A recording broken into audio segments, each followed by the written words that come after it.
जंगल के एक कोने में एक भूखा भालू घूम रहा था। कई दिनों से उसे कुछ खाने को नहीं मिला था और उसका धैर्य टूटता जा रहा था। अचानक उसकी नजर एक छोटे से खरगोश पर पड़ी, जो पास के गाजर के खेत में मस्ती से कूद रहा था। भालू की आंखें चमक उठीं और उसने सोचा, इसे पकड़कर तो मेरा पेट भर ही सकता है।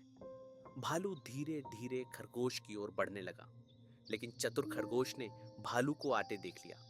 उसे तुरंत समझ में आ गया कि भालू उसे खाने के इरादे से आ रहा है। खरगोश ने तेजी से सोचना शुरू किया और उसे एक तरकीब सूझी। जैसे ही भालू करीब आया, खरगोश ने डरते हुए कहा, भाई भालू, आप मुझे पकड़ सकते हो, लेकिन क्या आप जानते हो कि मैं इस जंगल का सबसे तेज दौड़ने वाला जानवर हूं? भालू ने हैरान होकर पूछा, अच्छा, क्या तुम वाकई मुझसे भी तेज दौड़ सकते हो?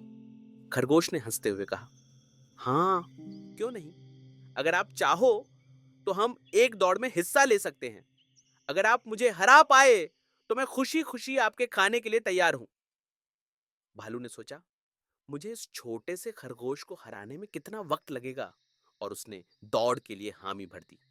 खरगोश ने दौड़ की शुरुआत के लिए एक दूर का पेड़ दिखाया और कहा, हम दोनों वहां तक दौड़ते हैं, जो पहले पहुंचेगा वही जीतेगा। भालू ने जोश में आकर तुरंत दौड़ना शुरू कर दिया, लेकिन चालाक खरगोश तो अपनी चाल में माहिर था। जैसे ही भालू तेजी से दौड़ता हुआ दूर चला गया, खरगोश पास के झाड़ियों में छिप गया और इंतजार करने लगा। थका हारा भालू जब वापस लौटा तो उसने खरगोश को आराम से गाजर खाते हुए देखा।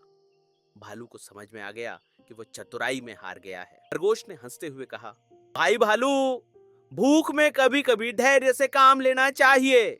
भालू मुस्कुराया और उसने तय किया कि अब वो हमेशा अपनी भूख को सोच समझकर ही संतुष्ट करेगा। यह कहानी हमें यह सिखाती है कि संकट के समय में बुद्धिमानी और चतुराई से काम लेना चाहिए।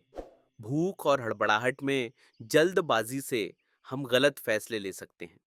चतुर खरगोश ने अपनी सूझबूझ और समझदारी से अपनी जान बचाई और भूखे भालू को धैर्य का सबक भी सिखाया।